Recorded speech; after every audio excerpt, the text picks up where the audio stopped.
good morning. It's me, Carly. Welcome to the table and this week's weekly reading. Right now, we are reading The Mastery of Love by Don Miguel Ruiz and Career Self-Care by Minda Zetlin. We are on chapter 6 this week in both books, and I can't wait to get started. Here we go. The Mastery of Love by Don Miguel Ruiz, chapter 6, The Magical Kitchen. Imagine that you have a magical kitchen in your home. In that magical kitchen, you can have any food you want from any place in the world and any quantity. You never worry about what to eat. Whatever you wish for, you can have at your table. You are very generous with your food. You give your food unconditionally to others, not because you want something in return from them. Whoever comes to your home, you just feed just for the pleasure of sharing your food. And your house is always full of people who come to eat the food from your magical kitchen. Then one day someone knocks at your door and it's a person with a pizza. You open the door and the person looks at you and says, "Hey, do you see this pizza? I'll give you this pizza if you let me control your life. If you just do whatever I want you to do. You are never going to starve because I can bring pizza every day. You just have to be good to me." Can you imagine your reaction?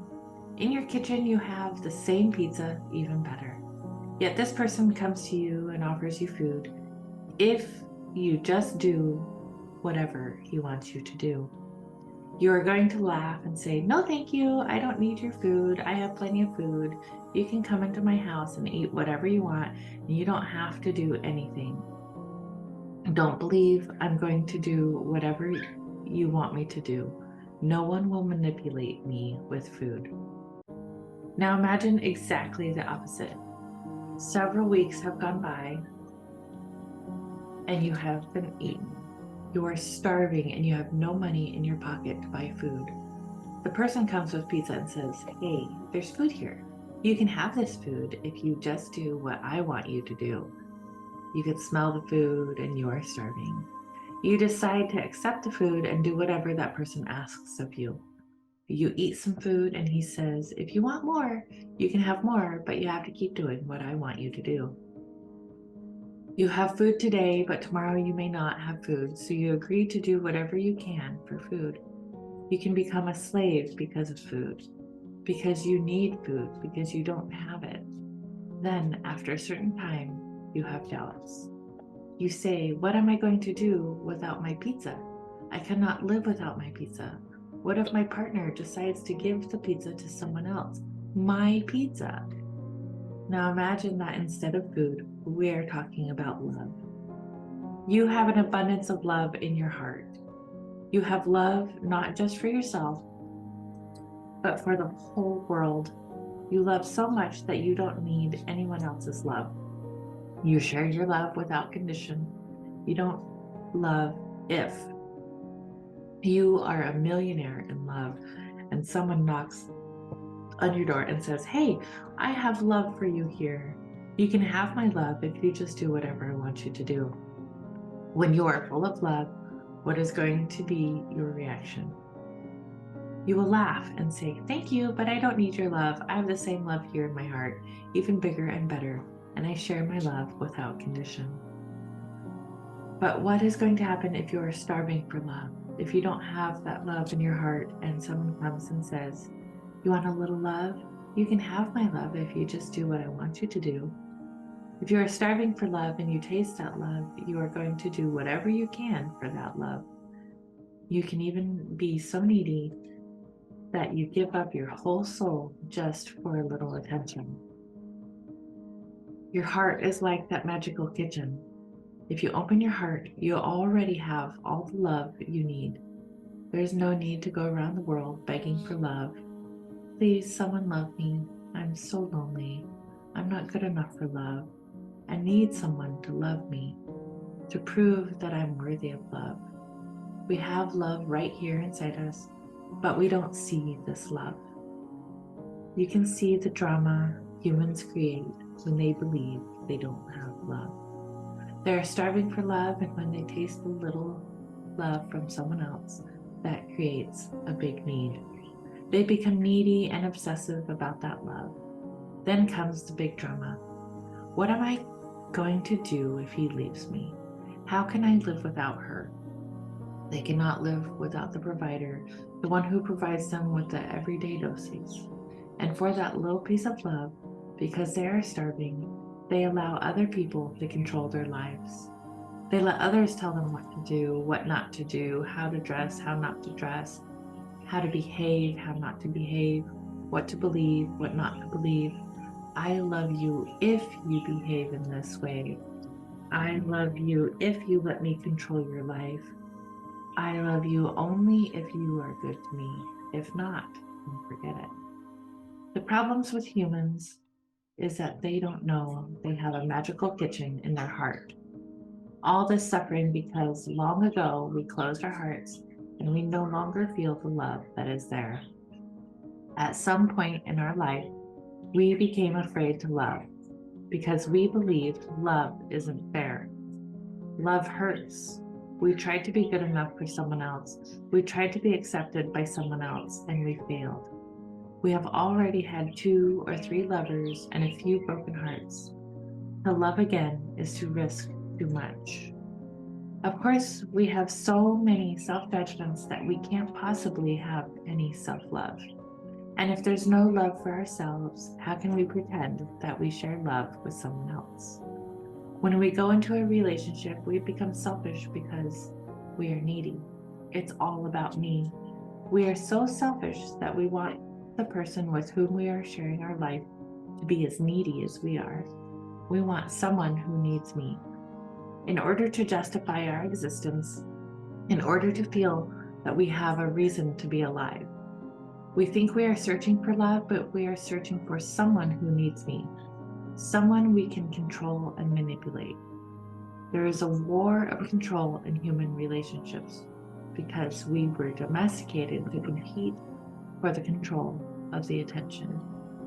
What we call love, someone who needs me, someone who cares about me, isn't love. It is selfishness. How can that work?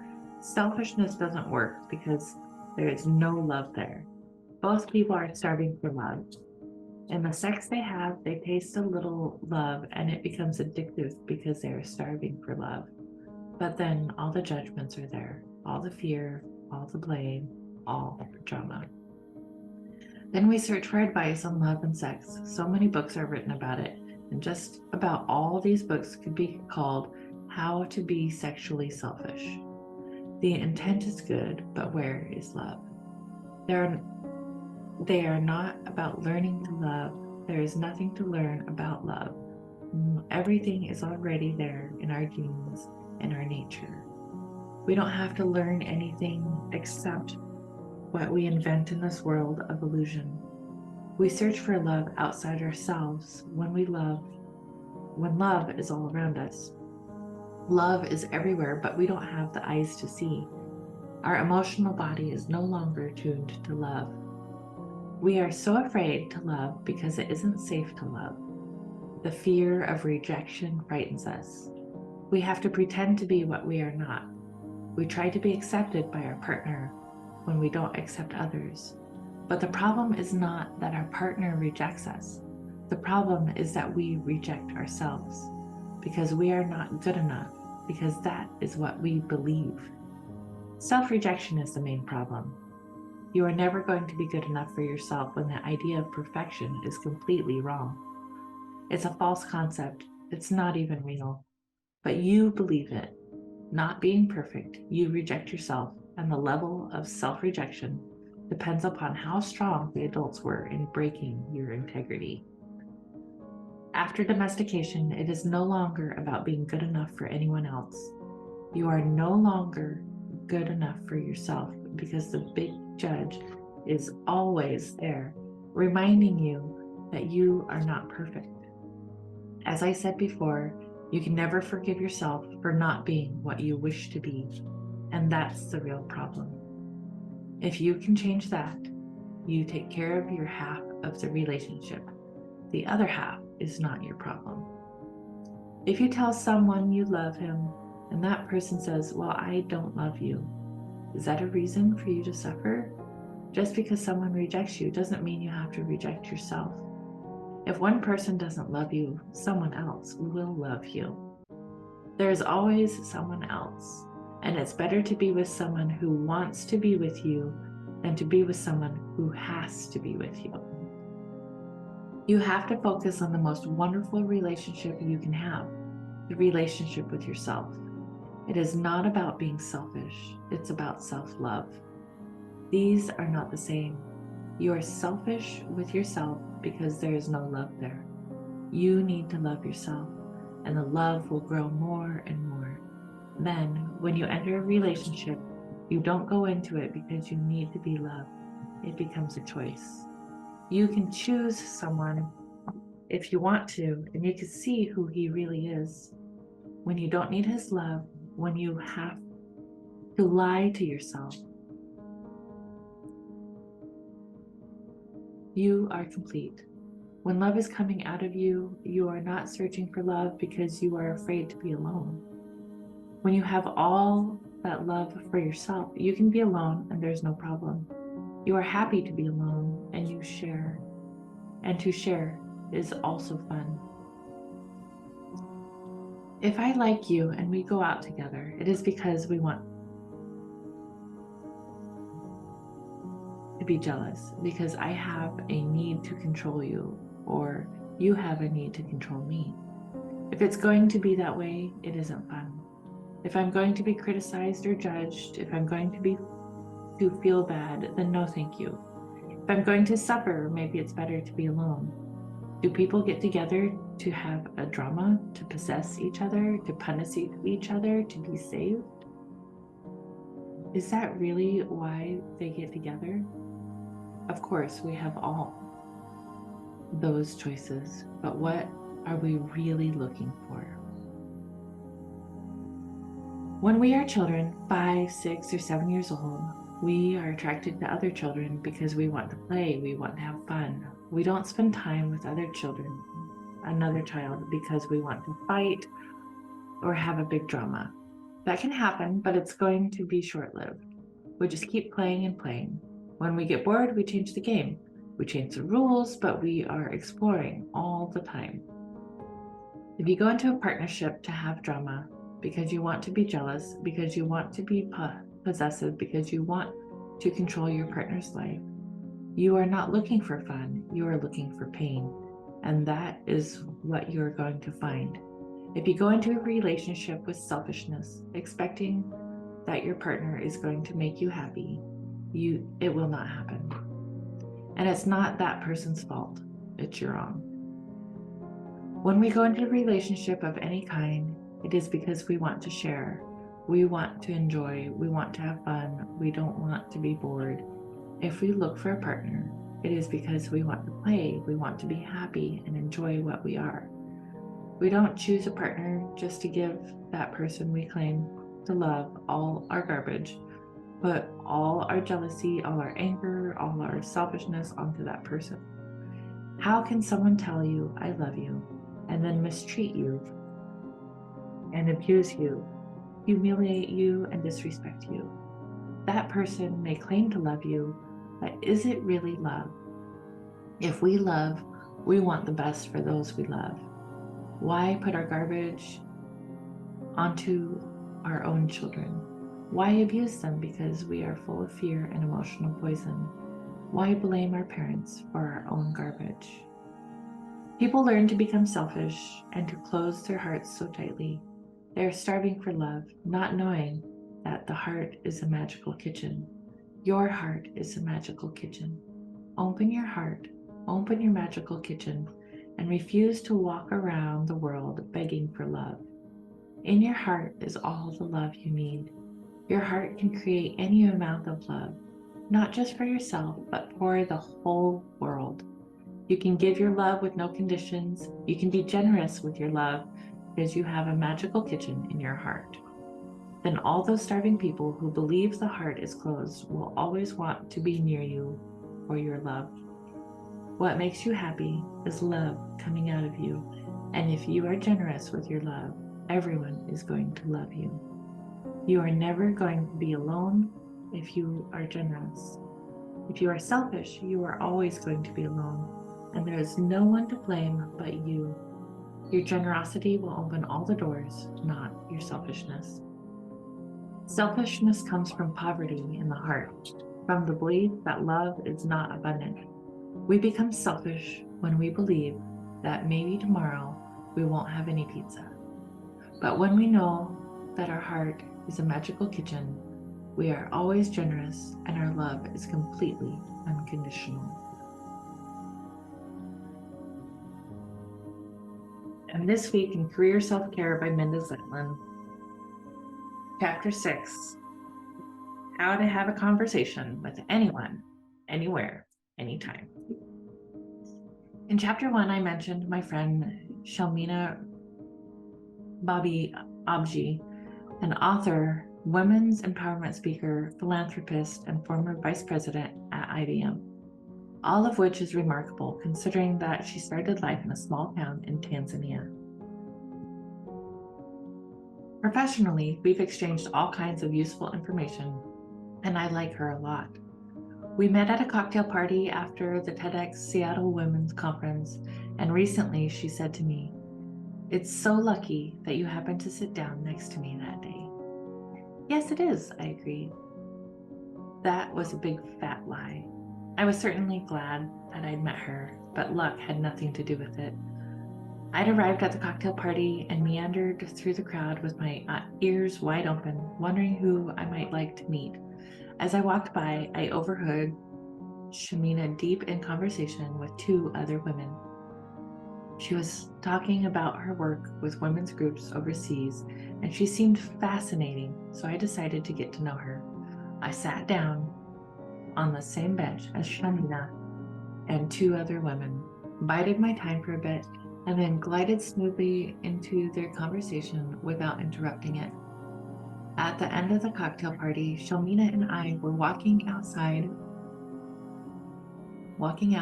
by side, the other two people having vanished long ago. We were still chatting, and she drove me to my car, which was parked somewhat far away. That's one of the thousands of times that being good at starting conversations with strangers has helped me get what I wanted. It's a skill anyone can learn, and if you don't already have it, I recommend acquiring it because you'll find that for the rest of your life, you'll have a huge advantage over those who aren't developed in this skill. The gentle art of starting a conversation. You may think that starting conversations with strangers comes naturally to some people and not to others, but I guarantee that at least one of those naturally gregarious people have worked hard to make it look easy. Let's start with some basic principles. Find your confidence. This is the only hard part, overcoming your own shyness and fear. Everyone, including me, feels some amount of reluctance at the prospect of talking to a stranger, especially if we have to initiate the conversation. There isn't anything you can do to magically make that reluctance go away, but there are a few things that may help if you keep them in mind. The first is what feeling shy about talking to strangers says about you. You're a human being. It's just as it's deep in our DNA to want to live in tribes, our very nature causes us to fear and mistrust those who are not of our tribe, especially if we've never met them. There's a reason so many parents keep telling their children not to talk to strangers, even though statistics show they're in greater danger of abuse from someone they know than from someone they don't. That human quality of distrusting strangers leads us to war, gang battles, racism, and acts of unspeakable violence. And it also makes us afraid to engage with people from outside their own communities.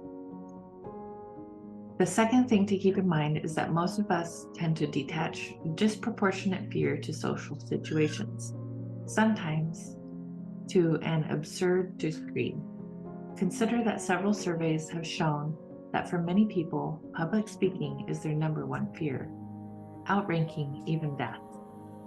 This too, believe it or not, is baked into our DNA. For early humans, getting kicked out of one's tribe often led to death, So the terror of being ostracized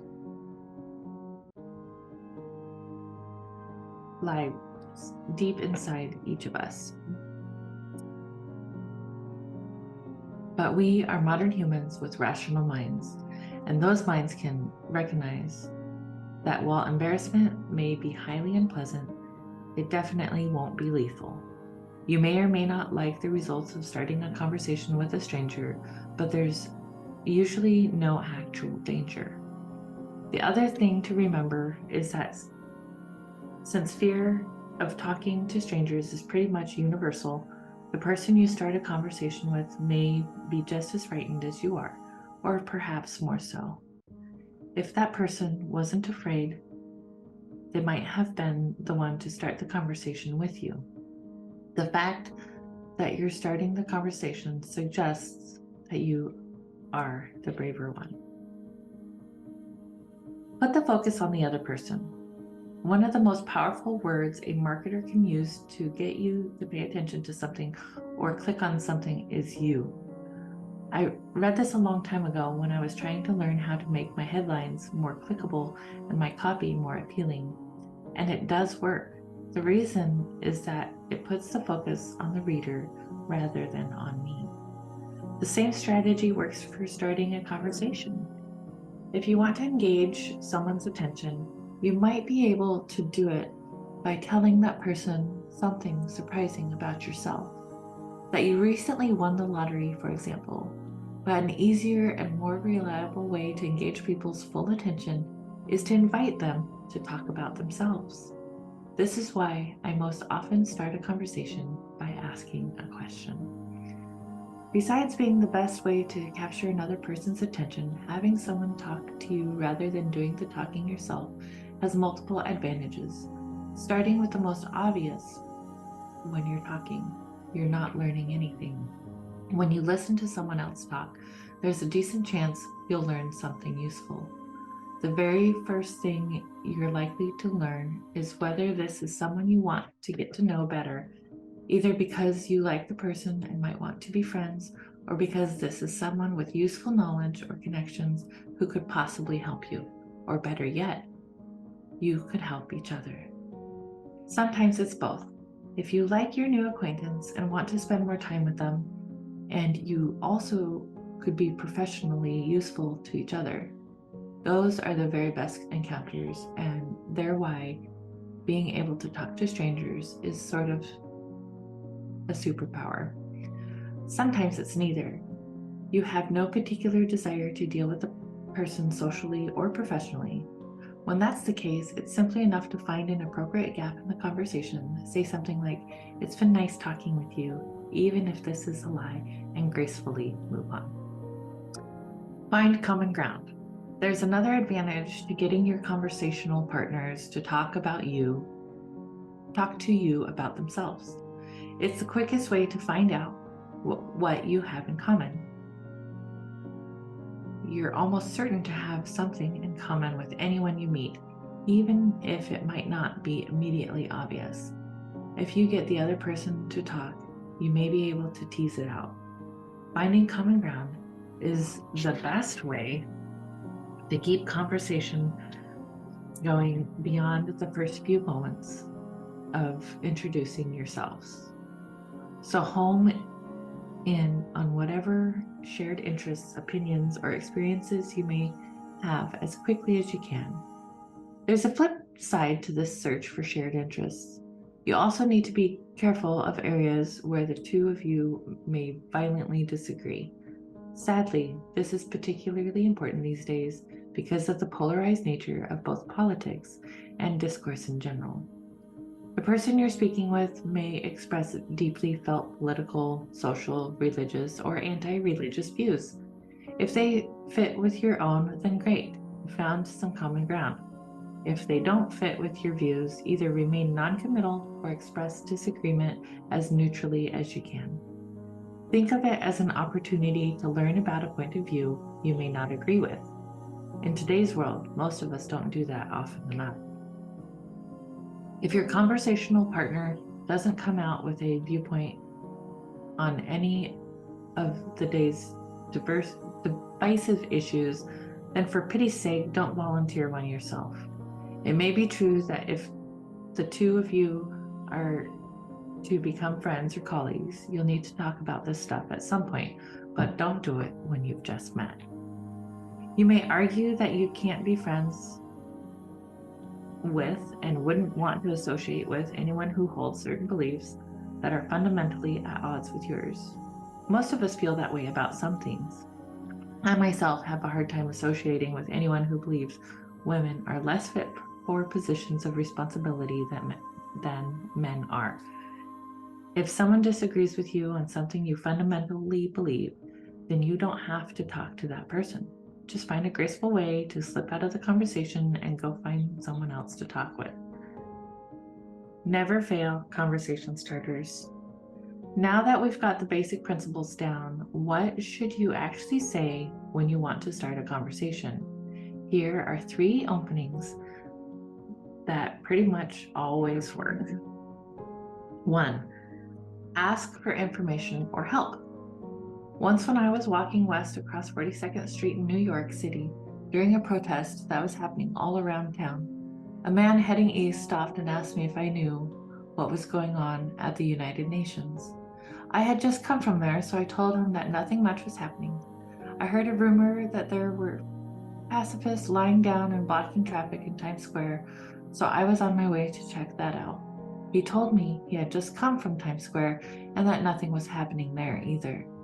We fell into step together and wound up chatting and then dating, and a few months later we were married. By that time, I'd found out that he didn't really care that much about the protest at the United Nations. He'd simply used the question to meet me. The marriage turned out to be a disaster, but his conversation starter was stellar. Asking someone for information or a favor may be the best way there is to get that person to want to engage with you. I realize this is counterintuitive. In fact, when I mentioned this phenomenon to my current and much better husband, he misunderstood and thought that I'd said that if you want someone like you, you should do them a favor. That certainly seems more logical. The reason the opposite is true is something called the Ben Franklin effect. So named because of the quote from Ben Franklin's autobiography, "He that has once done you a kindness will be more ready to do you another than he whom you yourself have obliged." Franklin had used his knowledge to solve a problem he was having with a fellow member of the Pennsylvania legislature who seemed to dislike him intensely.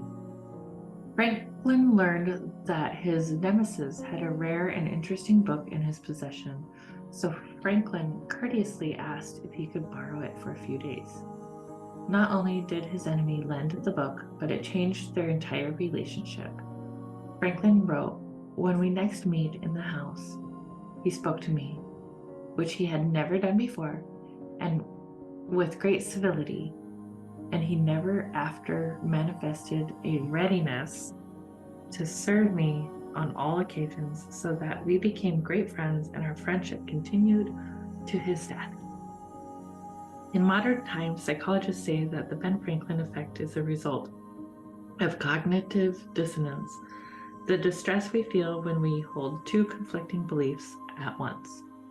Most of us instinctively try to resolve this dissonance by changing one of our conflicting beliefs. The willingness of Franklin's antagonist to lend a rare book meant Franklin must be deserving of a favor, even though the other man might only have done it because courtesy wouldn't allow him to refuse. That was dissonant with the thought that Franklin was hateful. Since the loan of the book had already happened and couldn't be changed, the only thing that man could do to resolve the dissonance was change his opinion of Franklin.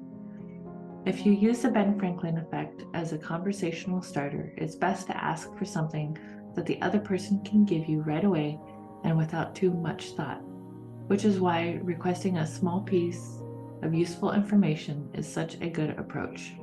But you can also ask someone to hand you something.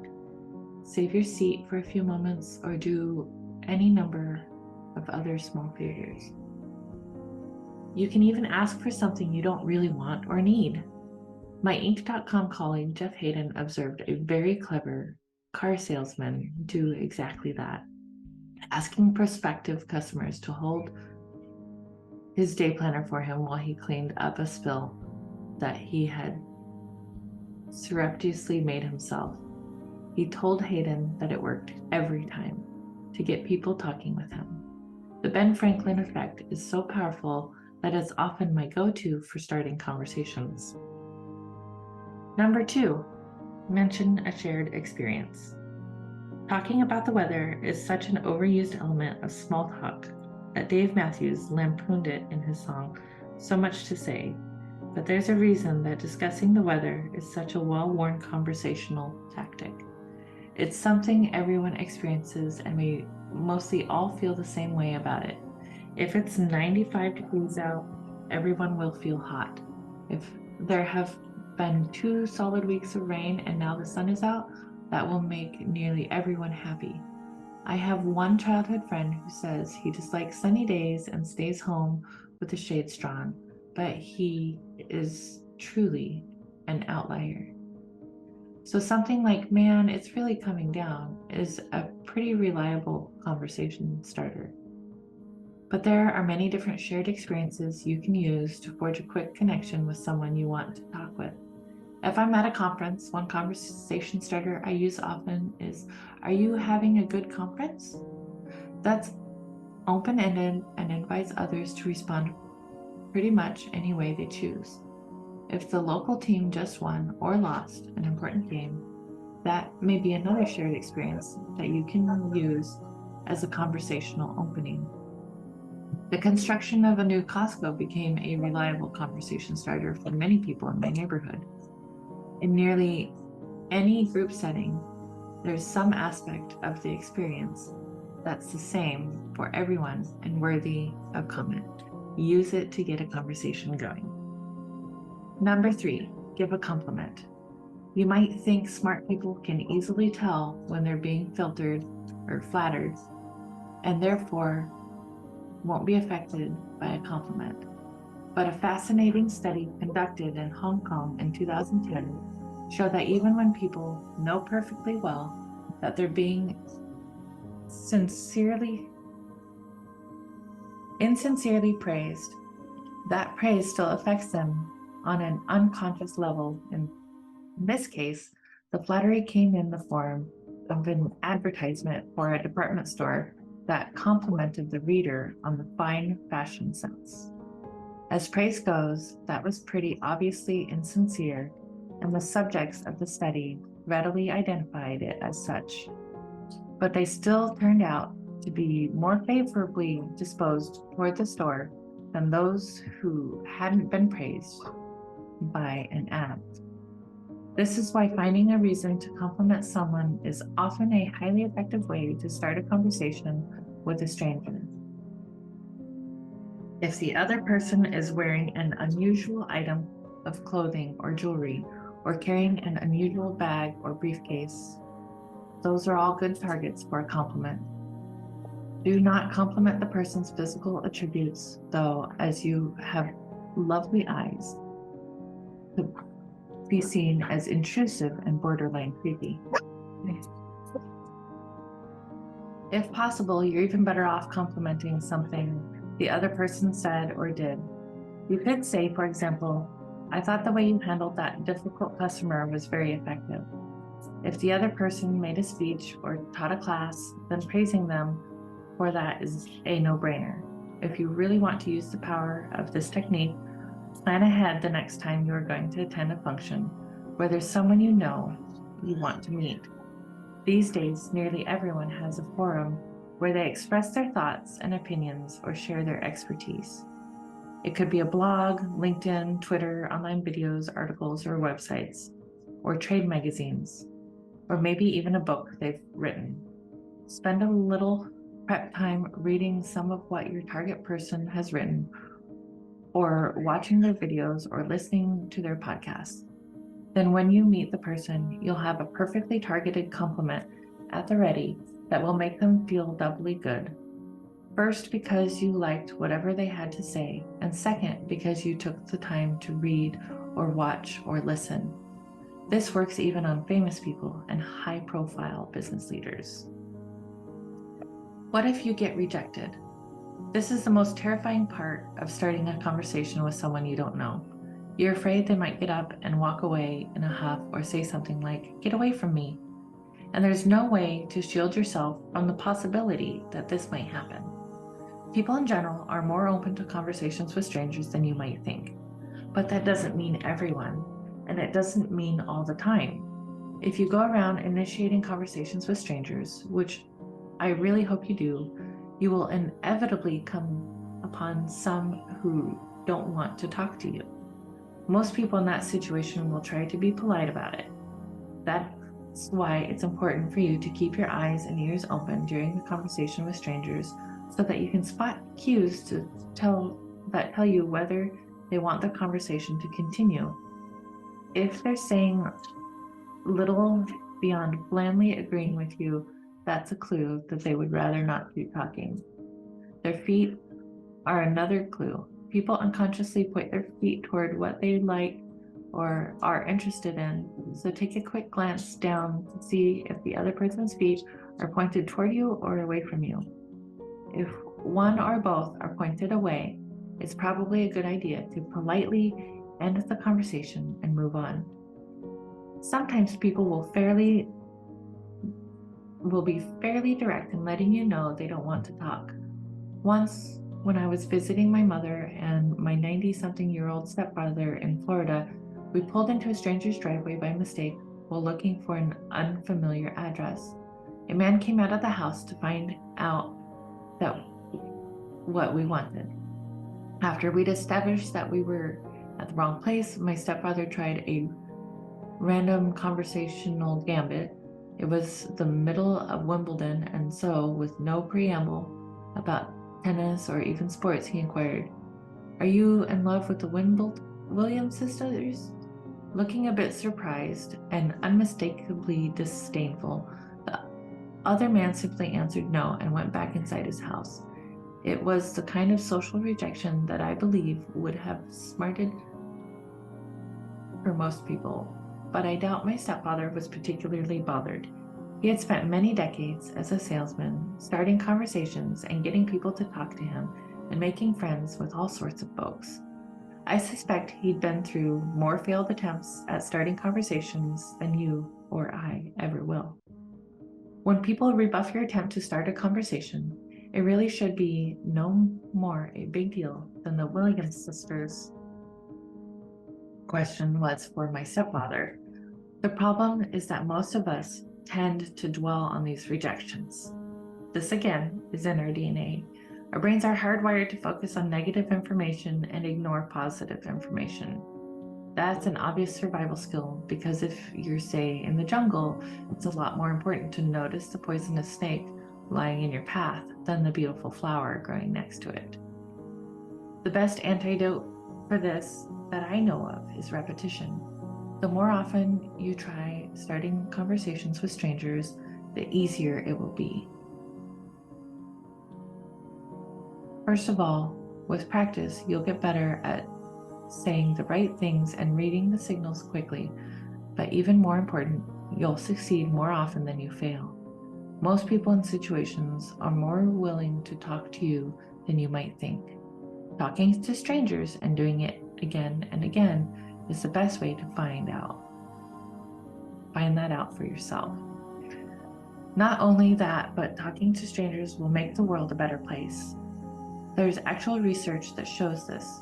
In 2014, researchers at the University of Chicago tried a fascinating experiment in which they instructed some commuters who rode trains or buses every day to initiate conversations with strangers.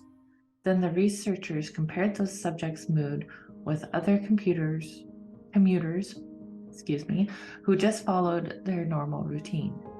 It turned out that commuters who'd been instructed to chat generally enjoyed their commute more than those who kept to themselves. Humans are social creatures, so it's not a surprise that talking to people, even people we don't know, tends to elevate our mood. But what was more surprising and sad about the Chicago experiment is that the people in it expected the opposite. They thought talking to strangers during the ride to work or home would make them unhappy instead of happy.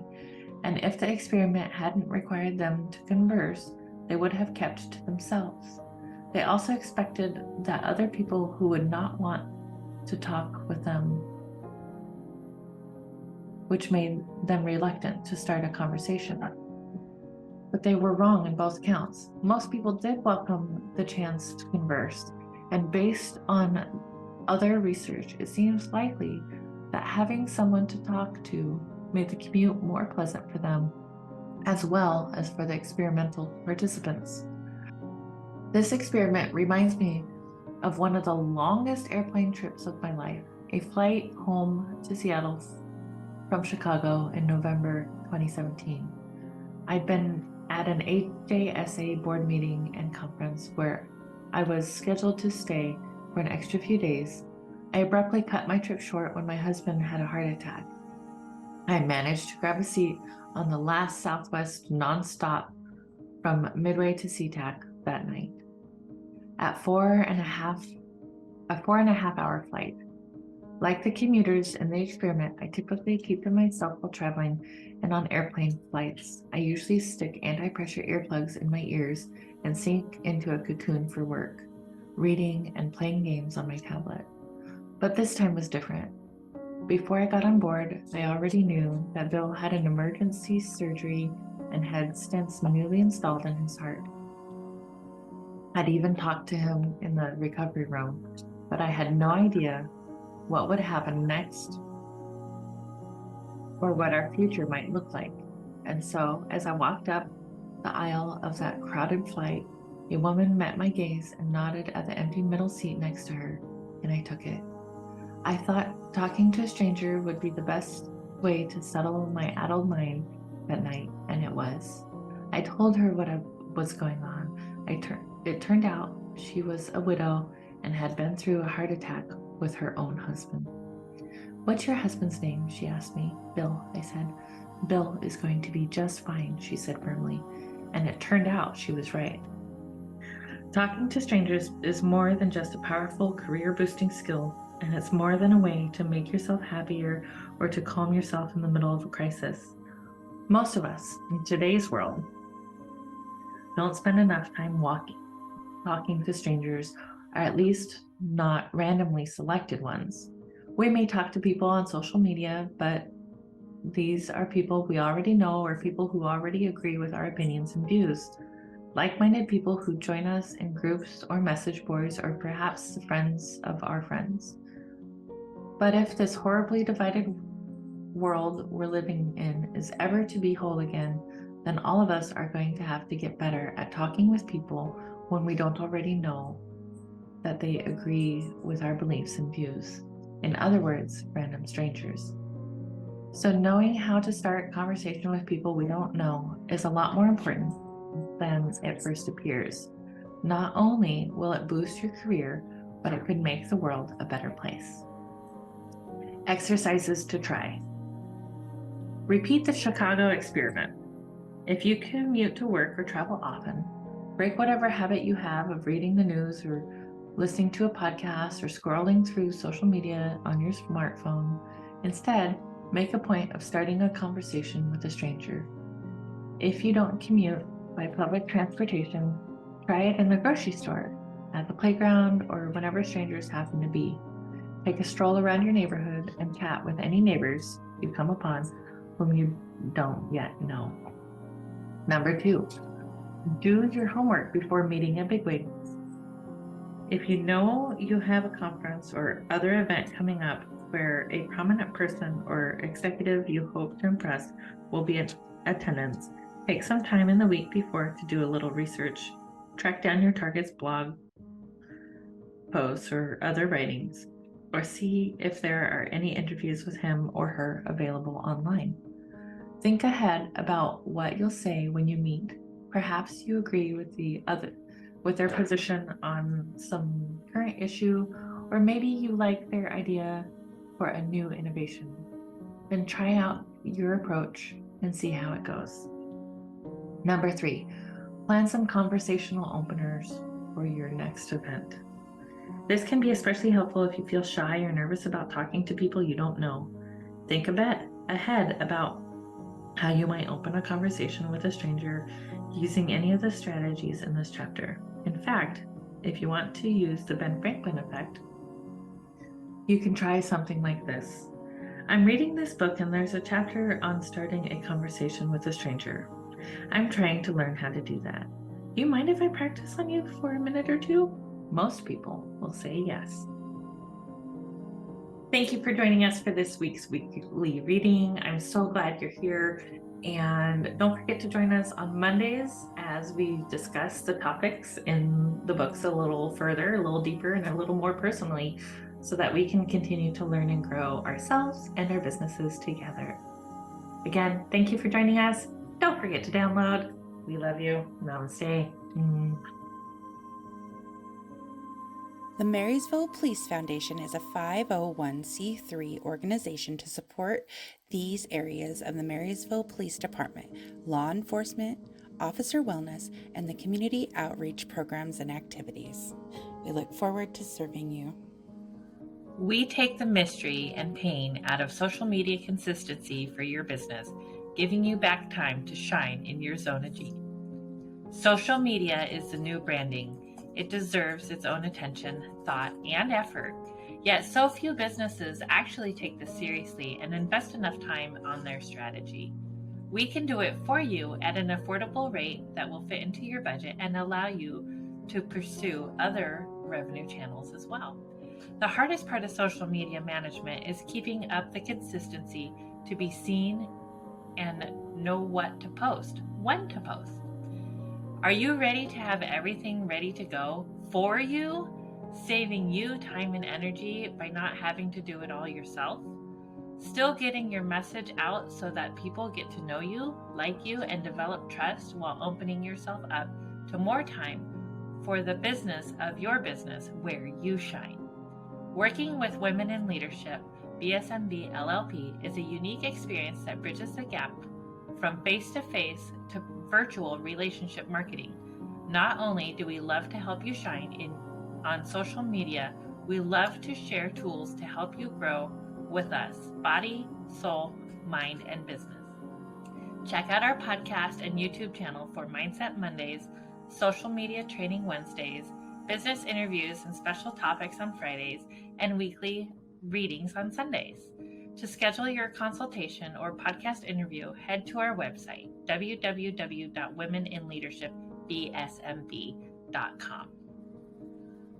Our weekly readings on Sunday, our podcast, Mindset Monday, social media training with Heather on Wednesdays, guest interviews, and special topics on Fridays. Thank you for joining us. Find out more and schedule with us online at www.womeninleadershipbsmb.com, where you have a spot at the table. Thank you for joining in on the fun. Be sure to like and subscribe for more.